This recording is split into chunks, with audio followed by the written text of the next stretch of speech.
and you had seen somebody who looks like the devil attacking little children, you would have thought that there was something more than a Welsh choir boy, which was basically what the government was trying to tell us. We discovered not the government, the police, not the government. Oh, come on, isn't the it? Home Secretary. The Home Secretary didn't say anything. Okay. And she'd have known. The police didn't say anything. And he had an Al-Qaeda handbook. And Ricin, we should have been told straight away that it was a terrorist incident. And that might have calmed the situation and therefore not had the riots. So the inquiry needs to look at the government's responsibility for the riots. Nigel Nelson, was it a cover-up? Jacob Rees-Mogg thinks it is. Yeah, no, it wasn't, Jacob. And the whole point was there's a legal process to go through.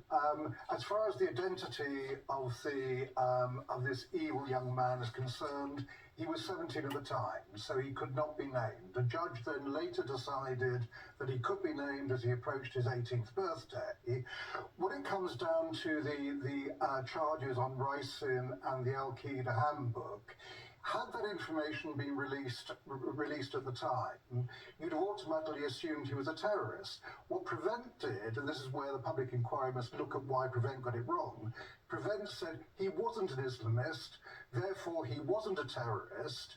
So all these things would have come into a trial had there been one. He had an Al-Qaeda handbook, and he could have been charged with terrorist offences. That's right. And what the CPS said was he had a sustained and sickening interest in death and violence.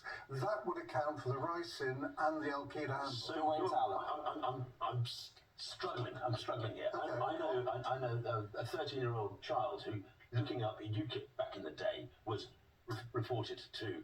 That's obviously ridiculous. Of this sort. That is absurd. And yet, this fellow who was literally looking up violent things, he was to the police, to social work, to NHS, to Prevent 3 times before he was 16. Before he was 16, and then we are presented with this angelic little boy. The police and the government clearly knew far more.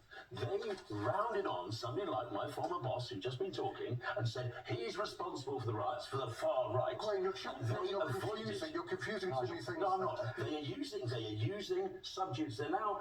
Let's have not using subjudice. They're pushing it into the grass.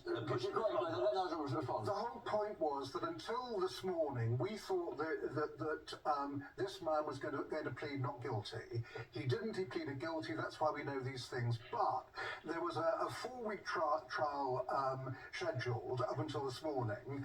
That trial had to go through due process. Yes, but because there is no trial, this information could not come out before. There will not be a trial. Sorry, but that's not how the subject rule works. That you mustn't prejudice the case. Yes, you would have done it. You were entitled to charge him with terrorist activities once he's got an Al-Qaeda handbook. You were entitled to charge him with having that handbook. Possession of it is in itself, without good cause, an offence. That's right. If he'd been charged with that, which he could have been early on day one, people would have known. So, yes, we're not allowed to discuss and say we think he's guilty if he's waiting a jury trial.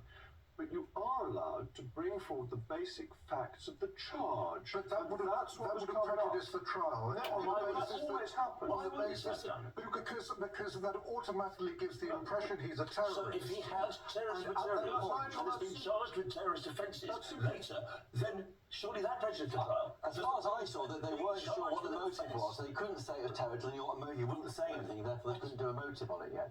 Well, they have the Al-Qaeda handbook, which is illegal to remain without good cause. But where Nigel is, I think, putting subjudice in the wrong place, is that you are allowed to say what the substance of the charge is. You're not then allowed to discuss the details or what that means. But if they'd said the substance of the charge was terrorism, everyone would have known. Jacob, I want to move on. Nigel and Gawain, thank you for now. Thank you to my panel.